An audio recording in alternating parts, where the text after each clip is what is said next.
ओम नमो भगवते वासुदेवाय।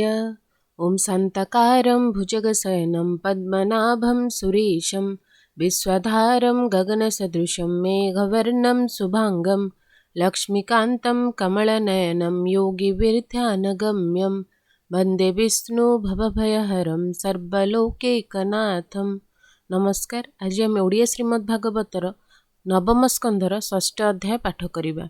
शुक उवाच एबे हो शुण नरनाथ कहिबा वंशानुचरित से अम्बरीश पुत्र तिनि विरूप शंभु केतु घेनि रूपे दिशन्ति अनुपम अशेष गुणे गुणग्राम पृषद स्वविरूप पुत्र रथितर जे तार सुत से रथितर अपुत्रिक उपाय कला से अनेक केबे हे पुत्र ता नोहिला अंगिरा तुले विचारिला बोइला मोर पत्नी गर्भे संतति कर तुम्भे भावे क्षत्रज पुत्र हेउ मोर अपुत्र दुख कर पार एमंत राजार बचने अंगिरा करी गर्भाधाने सतकुमर ब्रह्म तेजे जन्मिले अंगिरार बीर्जे से पुणी अंगिर होइले क्षत्रिय क्षेत्र उपजिले पुणी मनुर घ्राणु जात इक्ष्वाकु नामे होए सुत से इक्ष्वाकुर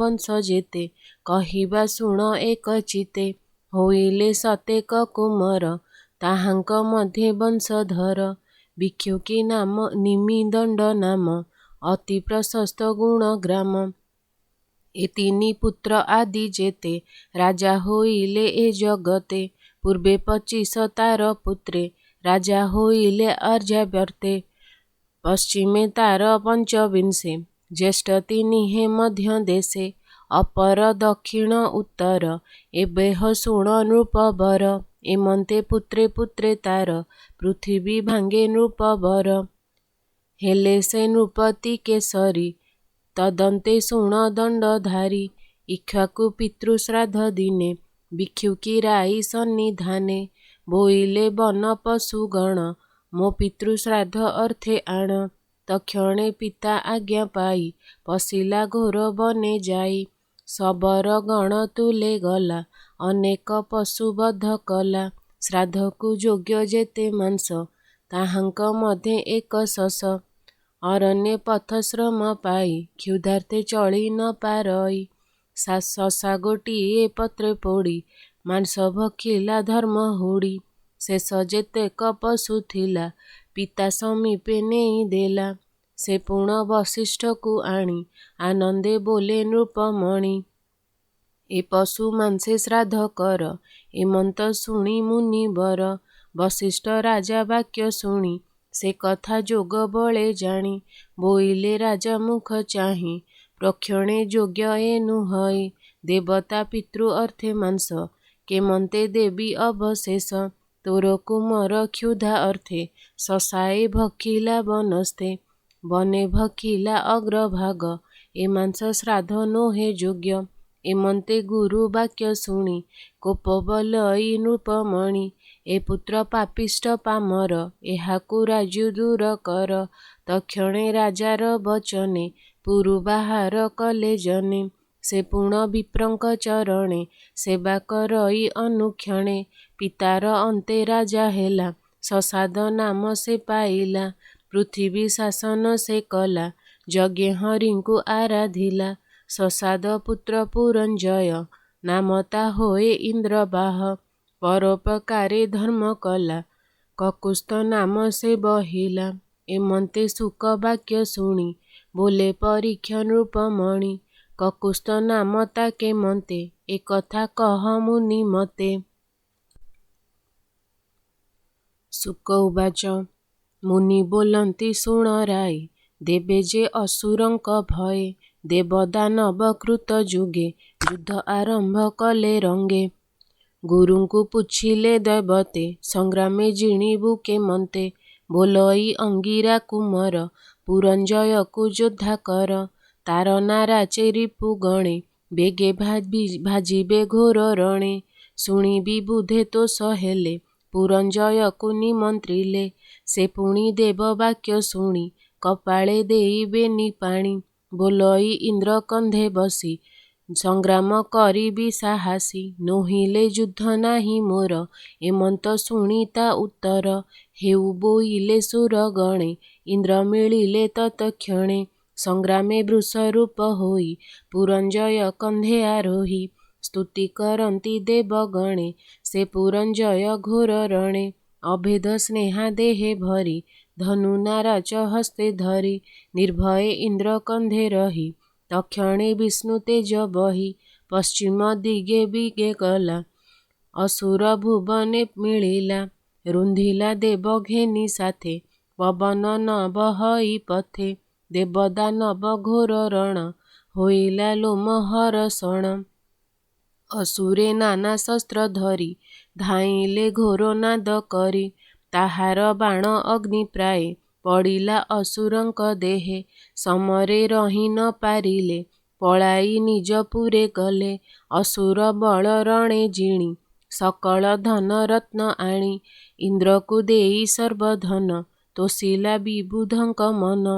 ଇନ୍ଦ୍ରାଦି ଦେବେ ବିଷ୍ଣୁ ବୋଲେ, କକୁସ୍ଥ ନାମ ତାକୁ ଦେଲେ। ଏଣୁ ତା ନାମ ଭୋରାଜନ, କହିଲୁ କଲୁ ଯେ ପ୍ରସନ୍ନ। ତଦନ୍ତେ ଶୁଣ ଭୋରାଜନ, ମଂସାନୁଚରିତ ବିଧାନ। ଅନେନ ପୁରଞ୍ଜୟ ସୁତ, ପୃଥୁ ତାହାର ତହୁଁ ଜାତ। ତାର ତନୟ ବିଶ୍ୱଗନ୍ଧି, ତା ପୁତ୍ର ଚନ୍ଦ୍ର ନାମେ ସିଦ୍ଧି। ତା ସୁତ ଯୁବନାଶ୍ଵ ନାମ, ଶ୍ରାବସ୍ତ ତାହାର ନନ୍ଦନ। ଶ୍ରାବସ୍ତି ପୁର ଯେ ନିର୍ମାଇ, ସପତ ଦ୍ୱୀପେ ରାଜା ହୋଇ। ତାର କୁମର ବୃହଦସ୍ୱ, ପବନୁ ବେଗେ ଯାଇ ଅଶ୍ଵ। ତାର ସୁତ କୁବଳୟାଶ୍ଵ, ସେ ଯେ ରାଜା ଉତ୍ତଙ୍କେ ବିଶ୍ୱାସ। ଏକବିଂଶ ସହସ୍ର ସୁତ, ତାଠାରୁ ହୋଇଲେ ସମ୍ଭୂତ। ସେ ରାଜା ଉତ୍ତଙ୍କର ହିତେ, ପୁତ୍ରଙ୍କୁ ଘେନିଣ ସଙ୍ଗତେ। ସେ ଧୁନ୍ଧୁ ସଙ୍ଗେ ରଣ କରି, ରଣେ ତାହାର ପ୍ରାଣ ହରି। ଧୁନ୍ଧୁ ଅସୁର ଯେଣୁ ବଧି, ତେଣୁ ଧୁନ୍ଧୁମାର ପ୍ରସିଦ୍ଧି। ଧୁନ୍ଧୁ ମୁଖରୁ ଅଗ୍ନିଜ୍ୱାଳା, ପ୍ରଚଣ୍ଡ ଭାବେ ସେ ଜଳିଲା। ସମସ୍ତେ ହେଲେ ଭସ୍ମୀଭୂତ, ରହିଲେ ମାତ୍ର ତିନି ସୁତ। ଦୃଢ଼ାଶ୍ଵ କପିଳାଶ୍ଵ ବେନି, ଭଦ୍ରାଶ୍ଵ ସହିତେ ସେ ତିନି। ହର୍ଯଶ୍ଵ ଦୃଢ଼ାଶ୍ଵର ସୁତ, ତା ତହୁଁ ନିକୁମ୍ଭ ସମ୍ଭୂତ। ନିକୁମ୍ଭ ଠାରୁ ଯେ ଜନମ, ତାହାର ବହୁଳାଶ୍ଵ ନାମ। କୃଶାଶ୍ଵ ନାମେ ତାର ସୁତ, ତାର ତନୟ ସେନଜିତ। ତା ସୁତ ଯବାନାଶ୍ଵ ନାମେ, କେବେହେଁ ନ ରହିଲା ଗ୍ରାମେ। ଅପୁତ୍ର ପଣେ ଦୁଃଖ ମନେ, ପତ୍ନୀ ସମେତେ ଗଲା ବନେ। ସତେକ ପତ୍ନୀ ତାର ତୁଲେ, ଋଷିଙ୍କ ଆଶ୍ରମେ ମିଳିଲେ। ଦେଖି ତାହାର ସତେ ନାରୀ, ମୁନି ସକଳେ ଦୟା କରି। ରାଜାର ପୁତ୍ର ଜନ୍ମ ଅର୍ଥେ, ଯଜ୍ଞ କରାଇଲେ ସମସ୍ତେ। କଳସେ ତୀର୍ଥ ଜଳ ଭରି, ଗର୍ଭର ଅର୍ଥେ ମନ୍ତ୍ରୀ ବାରି। ଯଜ୍ଞର ଶାଳେ ଘଟ ଥୋଇ, ସକଳେ ନିଦ୍ରା ଗତେ ଶୋଇ। ଏମନ୍ତେ ରାଜା ଯଜ୍ଞଶାଳେ, ଅତି ତୃଷିତ ଅନ୍ତରାଳେ। ସହି ନ ପାରି ରାତ୍ର ଅନ୍ତେ, ଜଳ କଳସ ଘେନି ହସ୍ତେ। ଦେଖିଲେ ସକଳେ ଅଜ୍ଞାନ, ତୃଷାର୍ତ୍ତେ କଲା ଜଳ ପାନ। ଏମନ୍ତେ ପାହିଲା ରଜନୀ, ନିଦ୍ରା ତେଜିଲେ ସର୍ବମୁନି। ଉଦୟ କାଳେ ମନ୍ତ୍ରସ୍ୱରେ, କୁମ୍ଭ ତୋଳିଲେ ବେନି କରେ। ଦେଖିଲେ କୁମ୍ଭେ ଜଳ ନାହିଁ, ଚକିତେ ଚଉଦିଗେ ଚାହିଁ। ବୋଲନ୍ତି ପାଇ ମନେ ଭ୍ରମ, କେ ପ୍ରାଣୀ କଲା ଏଡ଼େ କର୍ମ।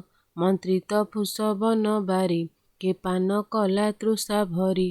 ତକ୍ଷଣେ ବେନି କର ଯୋଡ଼ି, ମୁନିଙ୍କ ପାଦ ତଳେ ପଡ଼ି। ରାଜା ବୋଇଲା ମୁଁ ଅଜ୍ଞାନେ, ତୃଷା ତୋଷିଲି ଜଳ ପାନେ। ଶୁଣି ବ୍ରାହ୍ମଣେ କୋପ ବହି, ବୋଇଲେ ବିଷ୍ଣୁ ମାୟା ଏହି। ପ୍ରାଣୀ ଯେ ଦଇବ ଅଧୀନ, ମାୟାର ବଳେ ହରେ ଜ୍ଞାନ। ବୋଇଲେ ରାଜା ମୁଖ ଚାହିଁ, ଗର୍ଭ ଧଇଲୁ ଏବେ ତୁହି। ଏବେ ତୋ ଜୀବନ ସମ୍ଭାଳ, ଏମନ୍ତେ ଗଲା କେତେ କାଳ। ଏମନ୍ତେ ପୁତ୍ର ଜନ୍ମ କାଳେ, ରାଜା ଉଦର ବାହୁବଳେ। ଦକ୍ଷିଣ କୁକ୍ଷି ବିଦାରିଲା, ତକ୍ଷଣେ ଭୂମିରେ ପଡ଼ିଲା। ରାଜା ନ ମଲା ପୁଣ୍ୟ ବଳେ, ଉଭାରି ଦେଖନ୍ତି ସକଳେ। ପୁତ୍ର ରୋଦଇ କ୍ଷୀର ଅର୍ଥେ, ତା ଦେଖି ଇନ୍ଦ୍ର ଦୟା ଚିତ୍ତେ। ବୋଇଲେ ବିପ୍ରକୁ ଅନାଇ, ରାଜାର ସ୍ତନ ଯୁଗ ନାହିଁ। ଏ ପୁତ୍ର ଲୋଡ଼ୁଅଛି କ୍ଷୀର। ଏମନ୍ତ ବୋଲି ନିଜ କର। ଅଙ୍ଗୁଳି ତାର ତୁଣ୍ଡେ ଦେଲା, ତକ୍ଷଣେ କ୍ଷୁଧା ତା ହରିଲା। ଇନ୍ଦ୍ର ବୋଲଇ ତାକୁ ଚାହିଁ, ତୋହର ହୋଇଲି ମୁଁ ଧାଇ। ତୁ ଯେ ହୋଇଲୁ ବଳବନ୍ତା, ଏଣୁ ତ ନାମଟି ମାନ୍ଧାତା।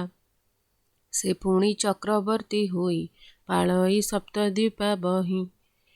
ଇନ୍ଦ୍ର ତାହାକୁ ବର ଦେଲେ, ଅଜୟ ହୁଅସି ବୋଇଲେ। ସେ ପୁଣି ନିଜ ତେଜ ବଳେ, ଅବନୀ ପାଳଇ ନିଶ୍ଚଳେ। ତାହାର ତେଜେ ଦସ୍ୟୁଗଣ, ଭୟେ ପଳାନ୍ତି ଛାଡ଼ି ରଣ। ଏଣୁ ସେ ନିଜ ତେଜ ଧାମ, ପାଇଲା ତ୍ରସଦସ୍ୟୁ ନାମ। ରାବଣ ଆଦି ଦସ୍ୟୁ ଯେତେ, ତ୍ରାସନ୍ତି ସେ ବସିଲେ ରଥେ। ଏମନ୍ତ ନାମ ଇନ୍ଦ୍ର ଦେଲା, ଅନେକ କାଳ ରାଜ୍ୟ କଲା। ତାରିପୁ ନାହିଁ ଏ ସୟଳେ, ବଞ୍ଚିଲା ବିଷ୍ଣୁ ତେଜ ବଳେ। ଅନେକ ମତେ ଯଜ୍ଞ କଲା, ଦକ୍ଷିଣା ବିପ୍ରଗଣେ ଦେଲା। ଯେ ହରି ସର୍ବଦେବମୟେ, ଦେବେ ବସନ୍ତି ଯାର ଦେହେ। ସେ ହରି ଯଜ୍ଞେ ତୋଷ କରି, ସୁଖେ ପାଳିଲା ବସୁନ୍ଧରି। ସୂର୍ଯ୍ୟର ତେଜ ଯେତେ ଦୂର, ଯହିଁବା ଚନ୍ଦ୍ରମା ସମୀର। ମାନ୍ଧାତା ତେତେ ଦୂର ରାଜା, ସର୍ବେ କରନ୍ତି ପାଦ ପୂଜା। ସେ ପୁଣି ଶଶବିନ୍ଦୁପୁରେ, କନ୍ୟା ଲଭିଲା ସ୍ୱୟଂବରେ। ସେ କନ୍ୟା ଇନ୍ଦୁମତୀ ନାମ, ରୂପରେ ଅଟେ ଅନୁପମ। ତାହାର ଗର୍ଭେ ପୁତ୍ର ତିନି, ଜନ୍ମିଲେ ବିଷ୍ଣୁ ତେଜ ଘେନି। ପୁରୁକୁଶ୍ଚ ଯେ ଅମ୍ବରୀଶ, ଏ ଆଦି ମୁଚୁକୁନ୍ଦ ଶେଷ। ଏ ଅନ୍ତେ ପଞ୍ଚାଶ ଦୁହିତା, ଉତ୍ପତ୍ତି କଲେ ମାନ୍ଧାତା। ସେ କନ୍ୟାଗଣ ବିଭା କାଳେ, ଶୋଭରି ମୁନି ଯୋଗ ବଳେ। ବିବାହ କଲେ କନ୍ୟାଗଣ, ସେ କଥା ଏକ ମନେ ଶୁଣ।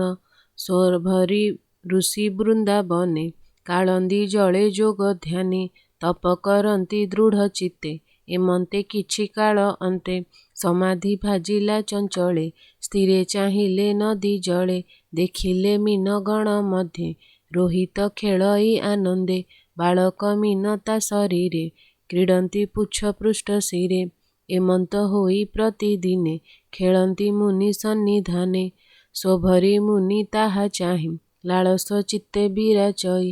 ଦେଖ ଏ ରୋହିତର ଭାଗ୍ୟ, କୁଟୁମ୍ବ ମଧ୍ୟେ ସୁଖ ଭୋଗ। ମୁଁ ଏବେ କରି ଗୃହାଶ୍ରମ, ସାଧିବି ଯଥା କୁଳ ଧର୍ମ। ଏତେ ବିଚାରି ତପ ଛାଡ଼ି, ଗୃହ କରେଣ ଚିତ୍ତ ବଢ଼ି। ମାର୍ଗେ ଚଳନ୍ତି ସେ ବିଚାରି, ବିବାହ ଅର୍ଥେ ବ୍ରହ୍ମଚାରୀ। ଗୃହସ୍ଥ ନୋହେ ସେହୁ ଭଲେ, ଦାରା ପରିଗ୍ରହଣ କଲେ।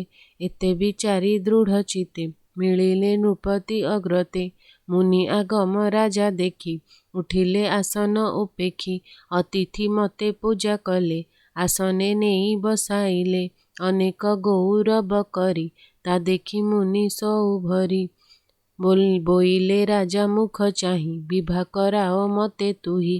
ଗୃହେ କଳ୍ପିଲା ମୋର ମନ, କନ୍ୟାଏ ଦିଅ ମତେ ଦାନ। ମୋହର ସନ୍ତତି ହୋଇଲେ, ସ୍ୱଧର୍ମ ରଖିବୁ ତୁ ଭଲେ। ଏମନ୍ତେ ମୁନି ମୁଖୁ ଶୁଣି, ରାଜା ବିଚାରେ ମନେ ଗୁଣି। ଏ ଅତି ବୃଦ୍ଧ ଜର, ବାତେ କମ୍ପଇ ତା ଶରୀର।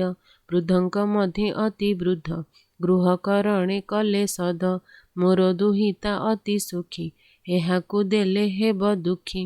ନ ଦେଲେ ମୋର ଭଲ ନାହିଁ, ଏତେ ବିଚାରି ମୁନି ଚାହିଁ। ବୋଲଇ ଶିରେ କର ଦେଇ, ଭୋମୁନି ଶୁଣ ମୋ ଉତ୍ତର। 50 କନ୍ୟା ଅଛି ମୋର, ଅନ୍ତଃପୁରକୁ ବିଜେ କର। ଯେ କନ୍ୟା ତୁମ୍ଭଙ୍କୁ ବରିବ, ସୁମନେ କରି ପ୍ରୀତି ଭାବ। ସେ କନ୍ୟା ନିଶ୍ଚେ ଦେବି ମୁହିଁ, ଏମନ୍ତେ ରାଜା ସତ୍ୟ ପାଇ। ମୁନି ଉଠିଲେ ତୋଷ ହୋଇ, ତକ୍ଷଣେ ଅନ୍ତଃପୁରେ ଯାଇ। ଦ୍ୱାରପାଳକୁ ରାଜା ଚାହିଁ, ବୋଇଲା ଘେନି ଯାଅ ତୁହି। ଯେ କନ୍ୟା ବରିବ ଏ ବର, ଦେବଇ ସତ୍ୟ ଏ ମୋହର। ଦ୍ୱାରପାଳର ହସ୍ତ ଧରି, ପୁରେ ପଶିଲେ ସଉଭରି। ମିଳିଲେ କନ୍ୟାଙ୍କ ମନ୍ଦିରେ, ମାୟାମୋହନ କଳବରେ। ରୂପେ କନ୍ଦର୍ପ ରୂପ ଗଞ୍ଜେ, ଜଗମୋହନ ତେଜ ପୁଞ୍ଜେ। କନ୍ୟାକୁ ଚାହିଁ ଦ୍ୱାରପାଳ, ଅଳପ ନମିଲା କପୋଳ। ବୋଲଇ କନ୍ୟାଙ୍କୁ ଅନାଇ, ମୁଁ ତୁମ୍ଭ ପିତା ଆଜ୍ଞା ପାଇ। ସଙ୍ଗତେ ଆଣିଅଛି ବର, ଯାହାର ଇଚ୍ଛା ତୁମ୍ଭେ ବର। ଏକଇ କନ୍ୟା ଦେବେ ଦାନ, ଅଧିକେ ନାହିଁ ପ୍ରୟୋଜନ। କନ୍ୟାଏ ତାର ରୂପ ଚାହିଁ, ନୟନ ପିଛା ନ ଚଳଇ। ସର୍ବେ ଇଛନ୍ତି ତାର ସଙ୍ଗ, ଅନଳେ ଯେସନେ ପତଙ୍ଗ, ଏକ ଆରେକ ଆଗ ହୋଇ। ବୋଲନ୍ତି ମୋର ବର ଏହି, ମୁହିଁ ବରିଲି ଆଗେ ବର। ନିଶ୍ଚୟ ବର ଏ ମୋହର, ଏମନ୍ତେ ଏକୁ ଆରେ ବାଦେ। ମୁନିଙ୍କି ବରିଲେ ଆନନ୍ଦେ। ତକ୍ଷଣେ ଦ୍ୱାରପାଳ ଗଲା, ନୃପତି ଆଗେ ଜଣାଇଲା। ବୋଲଇ ବିଧାତାର ମାୟା, କେଆନ କରେ ପ୍ରଭୁ ଏହା। ଦଇବ ବଳ ଆକର୍ଷଣେ, ସର୍ବେ ବରିଲେ ବରପଣେ। ଶୁଣି ତାହାର ମୁଖୁ ବାଣୀ, ସମ୍ଭ୍ରମ ଚିରେ ନୃପମଣି। ଆନନ୍ଦେ କନ୍ୟାଦାନ କଲା, ଅନେକ ଯଉତୁକ ଦେଲା। 50 କନ୍ୟା ବିଭା କରି, ପୁରୁ ବାହାର ସଉ ଭରି। ସମ୍ପଦ ସିଦ୍ଧି ଯୋଗ ବଳେ, ଗୃହସ୍ଥ ଆଶ୍ରମ ନିଶ୍ଚଳେ। ନାନା ପ୍ରକାରେ ଭୋଗ କଲେ, ଅନେକ ପୁତ୍ର ନାତି ତୁଲେ। ଯେ ଭୋଗ କଳ୍ପେ ତାଙ୍କ ମନେ, ତକ୍ଷଣେ ମିଳେ ସନ୍ନିଧାନେ। ଦିଗପାଳଙ୍କ ଭୋଗ ଆଦି, ଅତୁଲ୍ୟ ଅମୂଲ୍ୟ ପ୍ରସିଦ୍ଧି। ଏମନ୍ତ ଭୋଗ ଅନୁଦିନେ, ବିହାର ପୁଷ୍ପିତ କାନନେ। ଏମନ୍ତେ କିଛି କାଳ ଗଲା, ବୈରାଗ୍ୟ ମନେ ଉପୁଜିଲା। ନିଜ କପାଳେ ହସ୍ତ ମାରି, ତାପେ ବୋଲନ୍ତି ସଉ ଭରି। ଦଇବ ବଳ ଦେଖ ମତେ, ତପ ମୁଁ କଲି ମୋକ୍ଷ ଅର୍ଥେ। ଜଳେ ଅନାଇ ମୀନ ବଂଶେ, ଜ୍ଞାନ ହାରିଲି ସଙ୍ଗ ଦୋଷ। ଏକ ମୁଁ ଭଜିଲି ଅନେକ, ନିଶ୍ଚୟେ ପଡ଼ିବି ନରକ। ଏମନ୍ତ ଭାଳି ସେ ଏକାନ୍ତେ, ତକ୍ଷଣେ ପଶିଲେ ବନସ୍ତେ। ପତ୍ନୀ ସମେତେ ତପଦାହି, ଅନ୍ତେ ଲଭିଲେ ଭାବଗ୍ରାହୀ। ସୁଜନେ ଶୁଣ ଏକ ଚିତ୍ତେ, ଯେ ଧର୍ମ ବଂଶାନୁଚରିତେ। କହିଲି ଆତ୍ମାହିତ ବାଣୀ, ଯେଣେ ଭକତି ତତ୍ତ୍ୱ ଜାଣି। ସଂସାର ଅନ୍ଧକୂପେ ଥାଇ, ଏ ବିନୁ ଆନ ଗତି ନାହିଁ। ବୋଲଇ ଦାସ ଜଗନ୍ନାଥ, ନବମ ସ୍କନ୍ଧେ ଭାଗବତ। ଇତି ଶ୍ରୀମଦ୍ଭାଗବତେ ମହାପୁରାଣେ ପାରମହଂସ ସଂହିତାୟାं ନବମ ସ୍କନ୍ଧେ ଷଷ୍ଠୋऽଧ୍ୟାୟः। ଓಂ ନମୋ ଭଗବତେ वासुदेवाय।